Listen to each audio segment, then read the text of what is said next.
TK Irish at the Camp Kennerk podcast. It's Wednesday and it is mayhem. I mean, things at Camp Kennerk, we have our good days and our bad days, but they're just days. Well, today we got some mayhem going on because lo and behold, I got a letter from our cousin Sean there in Tipperary Springs. So I want to share this with you because, Sean has a way of putting words together. He's sort of like a wordsmith, but, you know, you got to listen carefully because you scratch your head sometimes when you finish a sentence. So let me read this to you. It says, Dear Cousin TK, just a few lines to let you know I'm still alive. The county council finally paved the road to Tipperary Springs, so now the mud is gone. And your cousin Bridget had a baby this morning, and I haven't found out whether it's a boy or a girl, so I don't know if you're an aunt or an uncle. But she says that if it's a girl, she'll name it after you. See what I'm saying? Sean just has a way of looking at life that no one else does. So, what else he says here? He says, I went to the doctor on Thursday and my father came along and the doctor put a small tube in my mouth and told me not to talk for 10 minutes. My father was so amazed by that, he offered to buy it from the doctor and put it in my mouth during the pub quiz nights. Well, like I said, Uncle Seamus drowned last week in a vat of our new Tipperary Springs craft stout. Yeah, some of his workmates tried to save him, but he fought them off bravely. And then they cremated him, and lo and behold, it took 3 days to put the fire out because the stout kept reigniting. Well, I tell you what, they don't have to heat the house for very long there. It rained twice this week. It rained first for 3 days, and then it rained 4 days. So only twice 1 week. The springs are overflowed now, and the Holy Well in Ireland has a lifeguard on it. And the parish priest contacted me, and he said, "Dear sir, the last payment of your grandpa's plot hasn't been paid in 7 days. If it's not paid in 7 days, up he comes." Well, I told that to Dad, and he said, "Well, just put it on my tab." And the tourists arrived this season, and one fine lad from Texas asked me, "Where's Tipperary?" And I told him, "You're still looking for it." Your loving cousin, Sean, OPS, if you don't receive this letter, write and let me know. And when you come, bring more Cracker Box popcorn when you come because the sheep ate the last batch. Well, I tell you, it's never a dull moment. Doug, the neighbor, and I are going to go over there to visit him, but I don't know if we have the nerve, willpower to do it. But hey, it's not for the faint of heart. We're grown adults. We can make it work. But you know what else we can make it work? Is a Camp Kennerk Brain Trust. We talked about having that a couple of weeks ago, and I got a note from one of our listeners in the galaxy with a question. So I presented this to the Brain Trust. And first of all, let me clarify this, that cats chase mice. Cats eat mice. That's been going on for as long as we know. I mean, they make cartoons about it and funny stories and stuff. So he wanted to know, why is there no cat food that is mouse flavored? So we talked about that, and we need your opinion because it stumped us. Why don't they have mouse flavored cat food? It sounds like a natural to me. So we're just waiting to hear from everybody in the galaxy to get their 2 cents in. And Doug, the neighbor, why don't they make mouse cat food? TK, so good to see you on our Wednesday night chat for podcast number 117. Now, I appreciate you asking me the situation of why they don't have cat food that tastes like mice. I think I have the answer because I'm Doug the neighbor with free advice for $1. Yeah. I know a lot. Okay. Yeah. Well, I can remember years ago when I had a cat, and that's going to lead into our next subject after this. Uh, I had a cat, and I took the can back to the grocery store, open can back to the grocery store, and I said, "My cat doesn't like this." And the manager asked me, "Well, okay, we'll give you a refund and give you that. Why doesn't your cat like it?" And I said, "Well, it's too salty."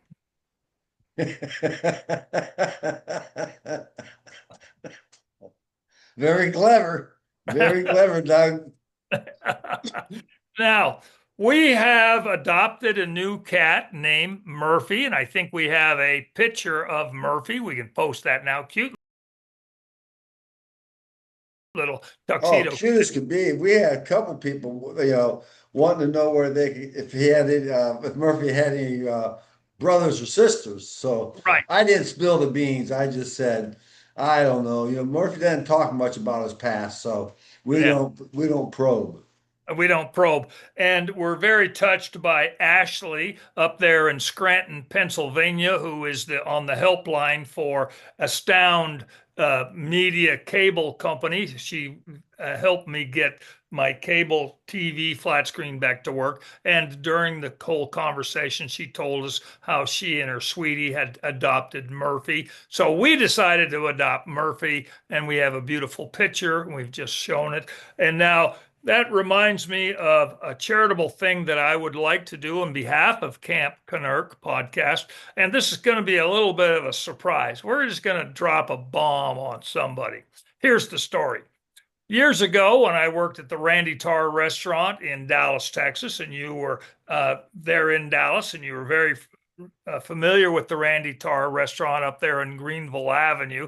Great, great steakhouse and an old Victorian house torn down. There was a whole bunch of us that worked there for many years. And one of the waitresses, bookkeepers, was a gal named Debbie Edge. Debbie Edge was from California. She came to Dallas, worked at the Randy Tarr for many, many years. And when we worked at the Randy Tarr as a team, we all got team names, that sort of stuff. And mine was Lumpy. Mine Uh, was Lumpy. Okay. And now I didn't like it at the time, but I'm a big guy, so they gave me that. But now, over the years, because this was back in the 70s, it's a term of endearment and respect. So when we call Debbie Edge Edgeroo, it's a term of respect. Okay. So she was the waitress there, and she did the books. And then she moved back to California, to Novata, California. Novata, California. And I had to look it up. It's north of San Francisco, up there. I guess it's in wine country, Nevada. And she changed her life. And she changed her life for a beautiful reason. She started a cat rescue wow. over 40 years ago, a cat Uh-huh. rescue. And it's called Jake's Place. Jake's Place. So if we could get the website up there and on our podcast, because I am going to send Debbie Edgeroo, a check for $100. Here it is right here with the envelope for $100 to her as part of her great work for she's doing to rescue the good Lord's great creatures, which are cats and kittens like that. So Well, I imagine when she opens that up, she's going to say, Lumpy? yeah, Lumpy. And I haven't talked to her in 400 years. So I'm just dropping this bomb on her. But, we're taking in Murphy, and Debbie Edgeroo is doing her solid work out there at Jake's Place in Nevada, California. And here's the check for $100 to her. So we're going to drop that on her, and then we're going to let her know about this particular podcast. So that's what we're doing. Okay. Now, I have been doing some rather interesting things here, okay? This morning, my pal called up and said, would you like to go on a mushroom adventure? I am not into mushrooms. He is. So we went to a place called Fallen Oaks Mycology down in Buda, which is about 30 miles away from here, where there was a company called Fallen Oak Mycology that grows mushrooms. And they grow mushrooms in dark chambers, and then they grow them, and then in a certain type of dirt, and each pile of dirt is what's called a block, and then mushrooms come on out of it, and you harvest the mushrooms and you sell them to restaurants, and you pay extraordinary prices for rare mushrooms. Well, Fallen Oak Mycology, every Wednesday they give away these, what, for lack of better words, these blocks, old blocks, because they get one or two crops from the block and then they pass them along, and they have a situation where they drop them off to urban farmers, to high schools, grade schools who are doing their farm. And I got a couple of them, and I'm not into mushrooms, but I got some neighbors who are. And you take these blocks and you sprinkle a little water on them, and you take your crop off a couple of times. And then once the block kind of runs dry, or no Russian mushrooms don't grow anymore, you take this block of dirt, because it's terrific fertilizer. It's terrific fertilizer. And I think we have 3 different videos concerning the mushrooms. And so the first one is, I'm in front of Fallen Oak Mycology. Let's see that. Hi, I'm Doug the neighbor with free advice for $1. I'm over here at Fallen Oak Mycology, which is a mushroom business, and we're here to pick up excess mushrooms and dirt.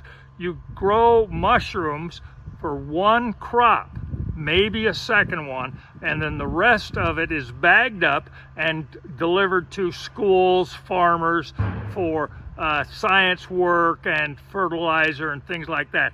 Fallen Oak Mycology mushrooms here in awesome Austin, Texas. Pretty cool, Doug. Okay. Pretty cool. And then the second one is inside, where they have all the shelves and they grow the mushrooms. So let's take a look at that one. Mushrooms are grown in these containers. They're the racks there, dark containers. It's very cool in there, and they have hallways of them, and then they grow in this material here, and they pop out. And this company, the Mycology company, distributes these to schools, gardeners, things like that. Absolutely beautiful if you're into mushrooms. I'm Doug the neighbor here in awesome Austin, Texas. Doug, do they talk about the humidity level in there? It was cool and damp, but Yeah. it was nice in this. What are we at? 107 degrees. So it's Yeah.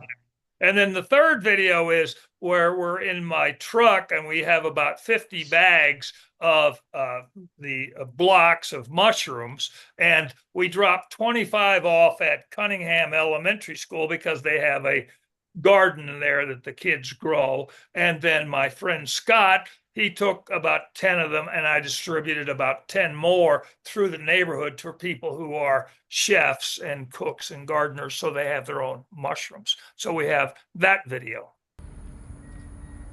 That is quite a... Doug the neighbor, look at this mushroom collection here. This is absolutely beautiful. Look at this. These are mushrooms, yes, and they are donated, given away by the Mushroom Organization.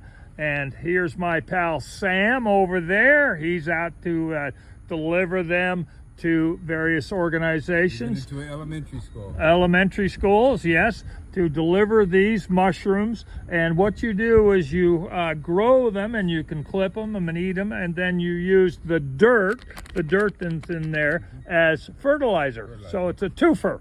I'm Doug the Neighbor here in awesome Austin, Texas. So my phone. Looks like you're a man on a mission there, Doug. DTN, the new mushroom king of all the Deep Eddy. You got your stash, you got your pickup truck, you're and these delivering are the edible goods. mushrooms, not the Austin variety mushroom. Yes, I understand. Weird, I keep Austin weird variety of mushrooms. So Uh-huh. so it was a little bit of a fun adventure with my pal Scott. He likes to go to do these kinds of things. And then we stopped off at a place called Doxa Coffee, Doxa, Doxa Coffee. And it was a trailer, a little trailer place. And boy, that coffee was really good. I'm wired. I had some iced coffee. I'm wired. And it's down on the old San Antonio highway. Now we've got I-35 that goes from Austin to San Antonio. This is the old 2-lane highway. So it was really out in the country. But that Doxa Coffee, and let's see that video. Hi, I'm Doug the Neighbor with free advice for $1. I'm here at Doxa Coffee Roasters on the old San Antonio highway from Austin to San Antonio, and we are here at Doxa Coffee Roasters, and this is the place for great coffee. Doxa. Doug the Neighbor, free advice for $1 here in awesome Austin, Texas. Looks like a heck of a road trip, Doug. I mean, yes. Now I came home and I decided, well, I'm going to take a shower. I'm going to clean up. I've been handling mushroom bags that we saw in the video. So I'm going to do some vacuuming and that sort of stuff. Now, a little bit of show and tell here, TK. So hang on, okay? So when I first moved in here to the Possum Trot Castle, I threw out the old Eureka vacuum cleaner, which was a cute little yellow thing and had all the bells and whistles. Lasted me for 12 years and I only paid $80 for it. It's one of the, excuse me, let me get a little sip of Dr. Pepper here. Great stuff. Great investment of this Eureka $80 vacuum. It's terrific. So I moved into a new place. So I decided to get another Eureka, but I couldn't find the exact style. So I ended up buying this purple one. Okay, this purple Eureka. Where's the sign here? Okay, right here, Eureka. And you can see it's a little bigger model, blah, blah, blah, blah, blah. And there's the lever so you can vacuum on the carpet.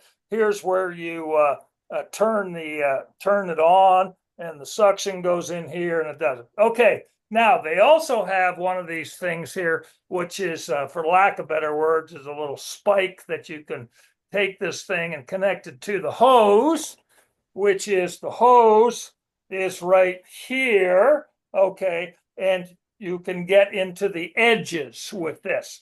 But to do that, you have to hit a button, okay? No, most people know this. You have to hit the button so the vacuum is not coming up through the floor here. It's going to come through the hose and through the spike so you can get all the corners, right? Okay.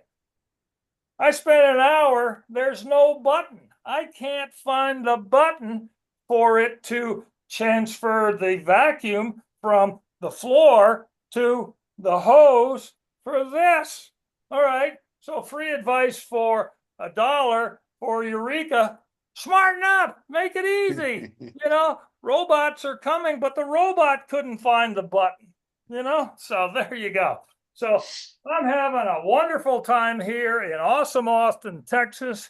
Mushrooms, coffee, little donation to Debbie Edgeru out there in California at Jake's Place or Cat Rescue, and having a great time talking to you for podcast number 117. I've got my Dr. Pepper right here.